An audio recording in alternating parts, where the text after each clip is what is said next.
எல்லாருக்கும் வணக்கம். இது உங்க V3 மேன் சேனல். இன்னைக்கு சில சுவாரஸ்யமான விஷயங்களை நம்ம எடுத்து வந்திருக்கோம். அதுல நிறைய விஷயம் இருக்கு.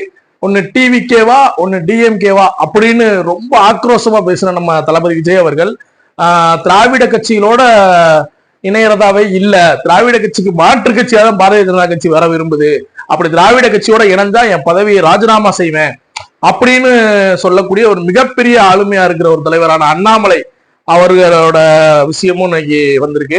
இப்படி எண்ணற்ற விஷயங்கள் ஒரு பக்கம் இருந்துகிட்டு இருக்கும்போது இன்னைக்கு நம்ம அந்த விஷயத்துல சில விஷயங்களை மட்டும் போய் பார்ப்போம்.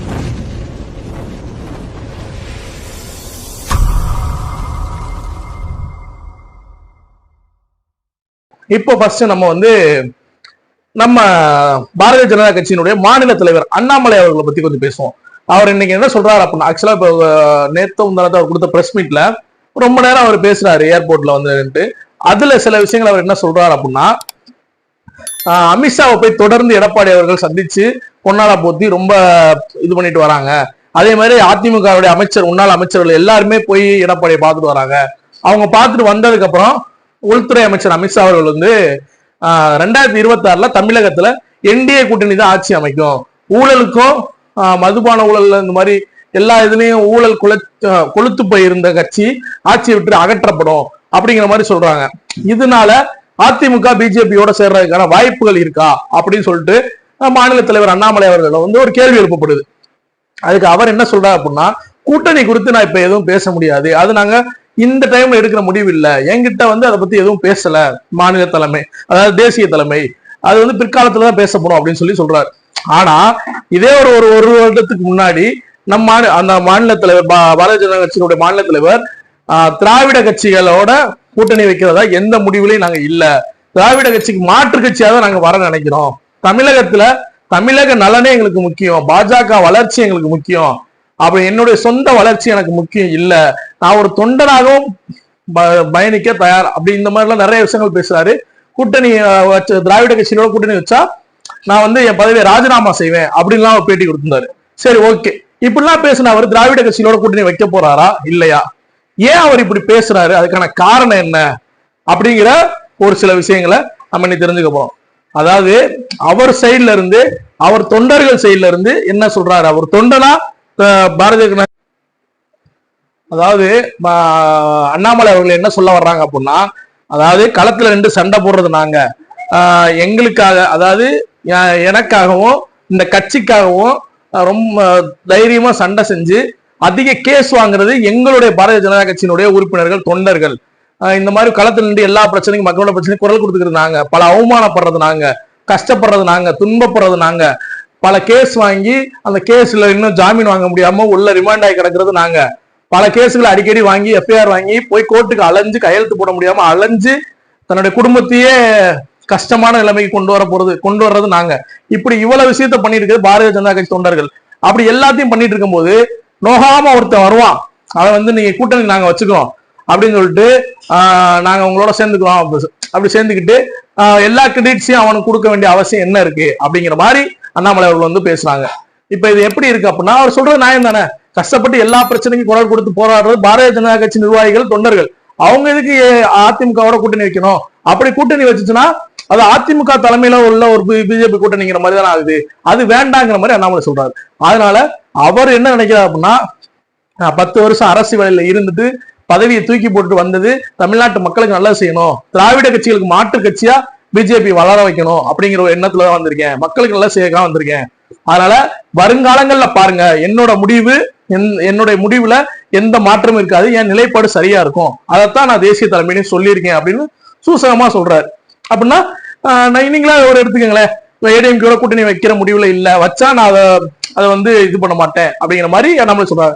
இல்ல, இதையும் தாண்டி தேசிய தலைமை சொல்றதுதான் அண்ணாமலை கேட்கணுமா அப்படிங்கிற ஒரு சூழல் வந்தா என்ன நடக்கும், கண்டிப்பாக தேசிய தலைமை சொல்றதான் அண்ணாமலை கேட்பாரு. ஏன்னா மாநில தலைவர், அவர் வெறும் மாநில தலைவர் தான், ஆனா தன் தொண்டர்களுடைய எண்ணத்தையும் அவங்களுடைய கோபத்தின் வெளிப்பாடாக தான் அண்ணாமலை இருக்காங்க. அப்போ நான் பதவியை துறந்துட்டு தொண்டராக இருந்தாலும் பரவாயில்ல, எனக்கு அதை பத்தி கவலை, ஏன் நிலைப்பாடுல இருந்து நான் மாற மாட்டேங்கிறதுல தலைவர் மிக தெளிவாக சொல்றாங்க.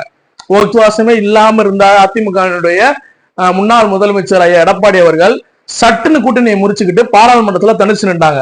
அப்ப தனிச்சு நின்று முதுகுல குத்துன அவரை எதுக்கு கூட்டணி வைக்கணும் அப்படின்னு பாஜக தொண்டர்கள் கேட்கிறாங்க. அதைத்தான் அண்ணாமலையின் கோபமா இருக்குமோ அப்படிங்கிற ஒரு சந்தேகமும் இருக்கு.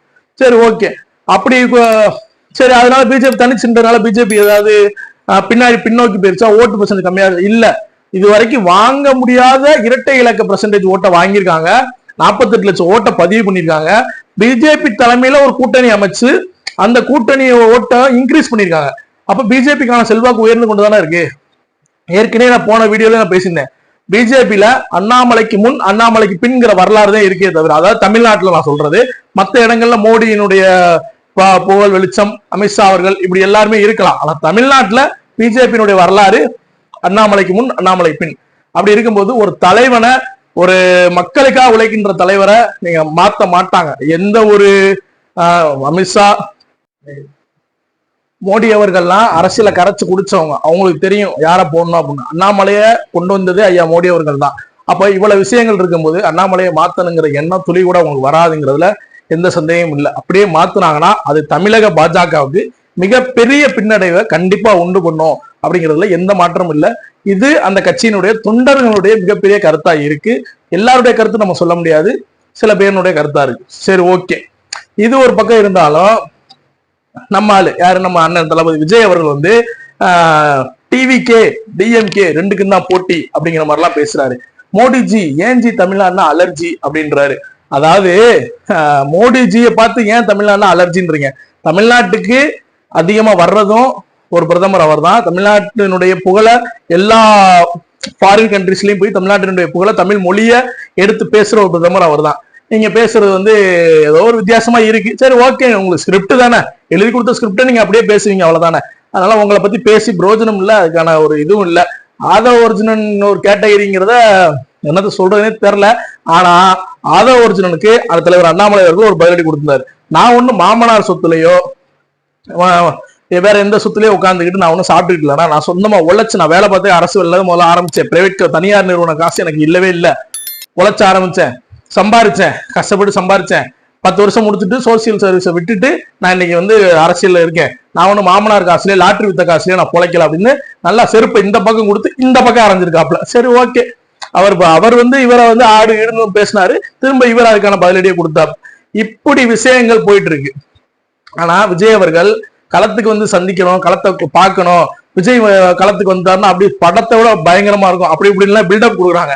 ஐயோ, பயங்கரமா இருந்தாதான் அது உங்க அரசியல். அப்பதான் நீங்க அரசியல்ல நீங்க வந்து உங்களுக்கான இலக்கை நோக்கி நீங்க போக முடியும். 2026 உங்களுக்கான புது பாதையை நோக்கி போக முடியும். நீங்க சிஎம் ஆகணும் சும்மா சொன்னா மட்டும் பத்தாத, களத்துல வந்தாதான் நீங்க ஆக முடியுமே தவிர நீங்க ஒர்க் ஃப்ரம் ஹோம் அரசியல் பண்ணிட்டு இருந்தா ஆக முடியாதுன்னு எல்லாருமே சொல்றாங்க. அதான் உங்களுக்கு சொல்லி புரிய வைக்கிறாங்க. ஆனா புரிய மாட்டேங்குது. நீங்க என்னன்னா உங்க பொதுச் செயலாளரும் உங்க தேர்தல் வகுப்பாலும் கொடுக்குற ஸ்கிரிப்டையும் ஜான ஆரோக்கியசாமி கொடுக்குற அட்வைஸையும் எடுத்துக்கிட்டு அந்த ஸ்கிரிப்டை மட்டுமே பேசிக்கிட்டு இருக்கீங்க.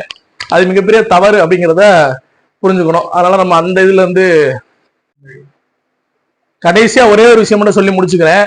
ஒரு தலைவன் களத்துல நின்று சண்டை செஞ்சு மக்களுக்காக போராடி தன் வாழ்க்கைய, தன்னுடைய எப்படி விஜய் வந்து எல்லாரும் உச்சக்கட்ட நடிகர் பணத்தை விட்டுட்டு வந்துட்டாரு, அவ்வளவு சம்பாரிச்சவர் விட்டுட்டு வந்துட்டாருலாம் சொல்றாங்களோ, அதே மாதிரி தன்னுடைய கனவான ஐபிஎஸ் வேலையை விட்டுட்டு மக்களுக்கு நல்லது செய்யறதுக்காக வந்த ஒரு தலைவனை பார்த்து அறவேக்காடு ஆடு பிரியாணி போடுது இந்த மாதிரி இழிவா பேசுற எவனுமே என்ன ஆக போறாங்கிறத 2026 நம்ம பார்ப்போம். இன்னொன்னு, அவர் மாதிரி ஒரு தலைவர் பிஜேபிக்கு மாநில தலைவரா கிடைக்க மாட்டார். மாநில தலைவர், தேசிய தலைமை இதை கொஞ்சம் கண்டிப்பா நல்லா யோசிச்சு முடிவு எடுக்கணும். திரும்பவும் மாநில தலைவராக அவரை கொடுத்தாங்கன்னா அந்த கட்சிக்கு வந்து மிகப்பெரிய அளவு நல்லதா இருக்கும். அவரை நோக்கியே அவருக்காகவே நிறைய இளைஞர்கள் கட்சியில பயணிக்கிறாங்க, அவரை பார்த்தே பின்பற்றுறாங்க, அவரவே ஃபாலோ பண்ணி நிறைய விஷயங்களை பண்ணிட்டு இருக்காங்க. அதனால அண்ணாமலை அவர்கள் பிஜேபியுடைய மாநில தலைவராக செயல்படும் வரை பாரதிய ஜனதா கட்சிக்கு எந்த இழப்பு இருக்காது. அவர் இருக்கிறதுனாலதான் பல ஊழல்களை வெளியே சொல்றாங்க. அவர் தான் ஆதாரப்பூர்வமா எடுத்து போறாரு. இது நாள் வரைக்கும் தமிழ்நாட்டு வரலாற்றிலேயே ஒரு கட்சி இன்னொரு கட்சியினுடைய ஊழல் எடுத்து போட்டதே கிடையாது.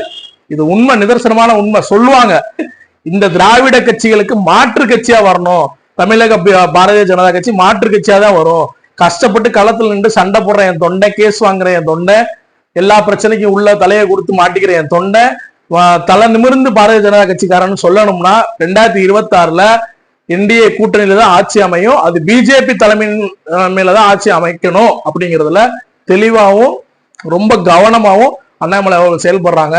பாம்பன் பாலத்தை திறக்க ஏப்ரல் 6ஆம் தேதி பாரத பிரதமர் நரேந்திர மோடி அவர்கள் வராங்க. மிகப்பெரிய சாதனை அது. வெள்ளக்காரன் கெட்டினது சொல்லிட்டு இருந்தாங்க. இன்னைக்கு அது ஒரு இந்தியாக்காரன் கட்டியிருக்கான் அப்படிங்கிறப்ப ரொம்ப சந்தோஷமா இருக்கு. இப்படி எண்ணற்ற வளர்ச்சிகள் நோக்கி இந்தியா சென்றுட்டு இருக்கும்போது இன்னும் எங்களுக்கு 100 நாள் காசு கொடுக்கல, நிதி கொடுக்கல அப்படின்னு சொல்லி கொடுத்த நிதியெல்லாம் கொடுக்கலன்னு சொல்லி உருட்ட ஆரம்பிச்சிருக்காங்க. அதுக்கு இன்னைக்கு தலைவர் திமுக பஞ்சாயத்து தலைவர்லாம் சீக்கிரமா கைதாகலாம். 100 நாள் காசுல ஆட்டையை போட்டதெல்லாம் இருக்கு. 39,000 கோடி, அதாவது ஊபிக்கு 23 கோடி மக்கள் இருக்காங்க. அதை விட கம்மியா இருக்கு. நம்ம 8 கோடி மக்கள் தான் இருக்கோம் தமிழ்நாட்டுல. ஆனா அவங்களுக்கே 38,000 கோடி தான். நமக்கு 39,000 கோடி கொடுத்தும் இன்னும் நிதி தரலன்னு சொல்லி ஒரு உருட்டுறாங்க. அது ஆதாரப்பூர்வமா தலைவர் பிடிச்சிருக்காரு.